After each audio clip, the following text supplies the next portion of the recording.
We continue on the Big 89 WLS with not just a man who knows money, a man who knows sports, and a hero commuter. Before we get to your hero commute... And he's very handsome. Thank you. Before David Hochberg, we get to your commute, we're running through the Bears schedule. Just give me win or loss on these as everyone on the staff is doing. Week 5, Carolina. That's a win. Win. Win? Anybody? Win, Carolina? I'll go win. Lose. Okay. Lose? Win? I need one more win. Lose. I need one more win. Win. All right, Carolina is a win. Okay. There's only 3 games in October. October 13th is Jacksonville in London. That's a loss. Win. What are you talking about? Jacksonville sucks. No, they came at the end of last year. Here, after the Bears are going to go 16-1, Jacksonville wins. and they're going to go 16-1. That's my prediction. Well, congratulations. And they're going to either lose. Yeah. Lose. Are you going to say lose to Carolina? Anybody? Or to Jacksonville? Oh, wait, go Anybody through else? your Jacksonville. Lose in London, yeah. 1, 2, 3. Yeah, I say lose too. Jacksonville? Win. Win. Tom? Yeah, win. Okay. They I still think they're going to beat still lose. Jacksonville. Very convincing. Well, hopefully it's at Tottenham Hotspur Stadium, so let's give them a little That of was that four. energy. That was 4. That's a win for Jacksonville. It's a win for Jacksonville, a loss for the Bears, but the Jaguars but tight. always play in London every year, and that's technically their home stadium in London. Okay, the bye week. Bears win or lose? Oh, they're winning that for sure. They'll find a way to lose. They will lose. Last week of October at Washington. That's a win. Oh, Win. forget about it, without a doubt. Win. Lose. Win. Win. Caleb's Okay. going home. That's his home. That's his return home. He's going to kill it there. Yeah, No, he's gonna D.C. Right, Washington D.C. He played high school ball with one of the owners of my company's kid. They were on the same team outside of Maryland at some Catholic school. Okay. And David, so he's David going home. Hochberg, hero commuter. Who'd you help today? Yeah. Oh, so listen to this. I get on I drop on where I normally drop on at Dundee. I forgot to call a friend of mine who's going through a divorce last night. I had a late meeting driving home, so I texted her 6:10 this morning. Hey, you up? She's like, I'm up. So I pick her up on as I'm passing Dempster. Mm-hmm.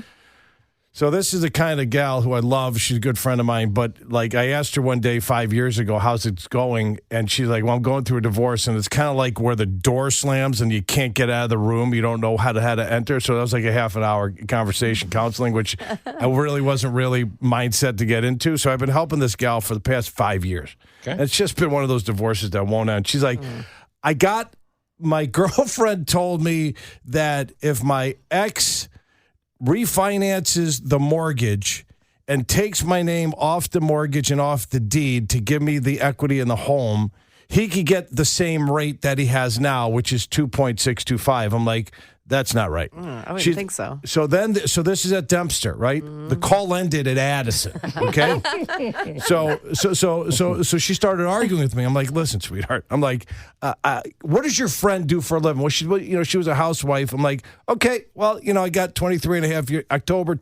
August 24. She's like, well, that's what her attorney said. Well, her attorneys gave her bad information and she gave you bad information, or maybe you misunderstood what they said. So here's what I told her, and everybody that's going through a divorce, here's the deal. If you have equity of the home and the spouse that's keeping the home needs to refinance out of their low 2%, 3%, 4% loan that they got during COVID to pay you out of the equity, it's called an equity buyout. Okay, it's not a cash out transaction, so you get a low rate. It's an equity buyout. You're going to get the current rates today, which are in the high 6s, low 7s. But that just makes sense, doesn't it? I know it does. Okay. So I told her, I'm like, listen, I'm passing a car that's that's off on the side of the road right now. They probably need something. You don't want me, going over there and talking to the person with their hood up as what's going on with the car, right? It's like me saying need an alternator. I don't even know what an alternator looks like. I don't even know what an alternator does. I don't even know if cars even have alternators anymore. I'm like, I do mortgages for almost 24 years. This is what I'm telling you. So everybody out there going through a divorce who's getting advice from their friend who's a housewife, who's getting advice from their attorneys. And I said, listen, maybe your friend completely misunderstood. It's not time for the telephone game. Right. I'm like, not with this. You're talking thousands of dollars. It's your biggest investment in life. Yeah. All right. So I wanted to get that out there. All right. Well, that's like saving a life. Yeah. Yeah. CPI index is a measure of the average change over time in the prices you pay for stuff. Yeah. April falls. Is that a surprise? Well, they were expecting 3.4%. which is what we hit. So it was a surprise that we actually hit what they expected, which was good. We saw the 10-year note rally yesterday. It dropped from like 4 point. I think we were at 4.8. We're down to 4.3. So we picked up a half a point in the past couple of days in a decrease in the interest rate, which is great. So we're back to going in the right direction. The only challenge is there are still some things that are super high. Car insurance is up 22%. Transportation's up 11%. Hospital services are up 7%. Car repair, we talked about it last time I was on, 7.6%. Rent's up 4%. So electric's up 5%. Food is up 4%. Food away from home at a restaurant? Yeah. If you're eating out. Well, plus if you go to a grocery store, it's still high. So we're starting to see good signs, guys, right? So, but it'll affect the market today. When will it trickle down to people? You're already going to see a decrease in the interest rates. And again, what the Fed does with the short-term rates, the mortgage market trades ahead of it, both on the way up and on the way down. So we are starting to see a decrease in the interest rates on the mortgage. So if you're buying a home or refinancing, you will see it. If you've got car loans or credit card debt, you won't see it until the Fed reduces the prime interest rate, which probably won't be for a good 3-4 months. But it's trending in the right direction because you know why? People are not spending money on crap they don't need with money they don't have. Right. It's finally getting through a year and a half. So we're going in the right direction. Listen, Hochberg, unless you know that woman's friend. Yeah, right. All right. Right. Because she seems pretty strong. PMI. Nobody wants PMI. What do you do?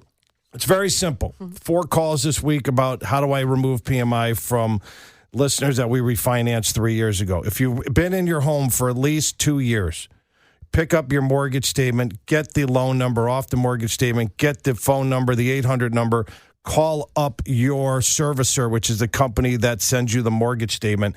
Give them your loan number. Tell them that you've been in the loan for at least 2 years. You've seen rapid appreciation in your area. You would like to request that your PMI be dropped.